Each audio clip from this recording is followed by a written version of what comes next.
Hello, my name is Blake Patterson, and welcome to Afro Reviews. On this week's episode, I examine Bennett Miller's Capote. Truman Capote's In Cold Blood was the peak of true crime in any art form, and the late writer displayed his gifts for establishing narrative mechanics.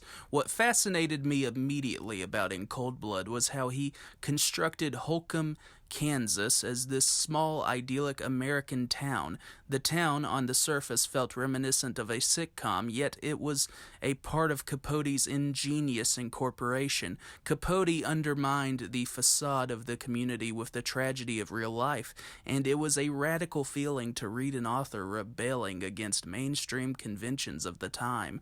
As a master storyteller, Capote developed a portrait of greed, violence, and the loss of innocence, and the novel was unmistakably American in its comprehension. Seeking inspiration from Pauline Kael's review of Bonnie and Clyde, I regard In Cold Blood as the most excitingly American work of its era. With its grainy, muted aesthetic, Bennett Miller's Capote guides viewers behind the making of the great American novel and Capote's numerous struggles. While one may accuse this project of biopic superficiality, one of the film's achievements is how screenwriter Dan Futterman studies Capote as a complicated figure.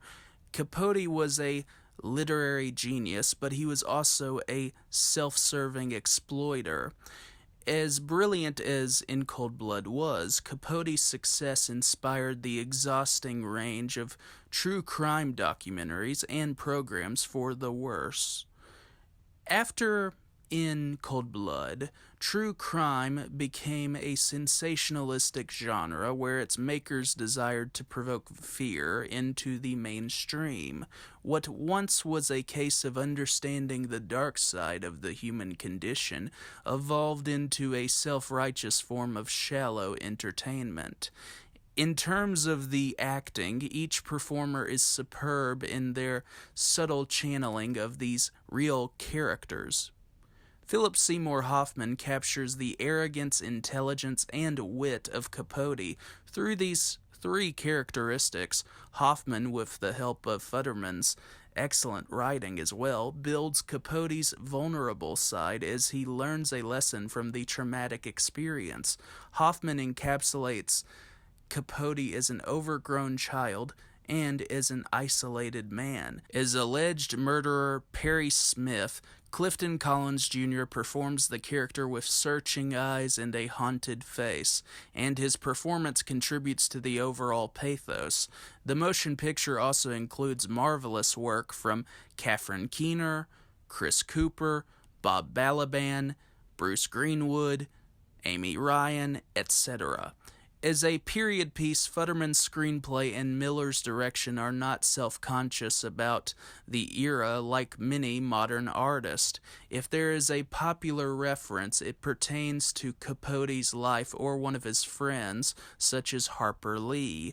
Aesthetically speaking, Capote is respectably reminiscent of a new Hollywood film with its aged elegance and texture.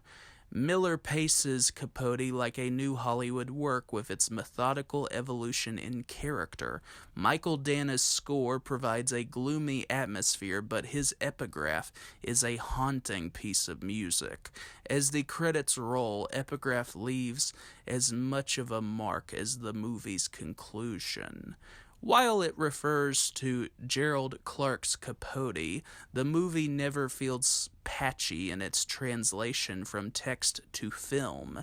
The dialogue is as authentic and fluid as Miller's filmmaking choices. In popular terms, a great novel's success would signify a victory for everyone, but tragedy looms significantly over Capote. Even in its historical setting, Capote speaks for the moment and how viewers respond to news and true crime. Like the author's celebrated novel, Capote is an emotionally and intellectually substantial piece for those who look beyond the surface. Thank you for watching this video. Have a great night.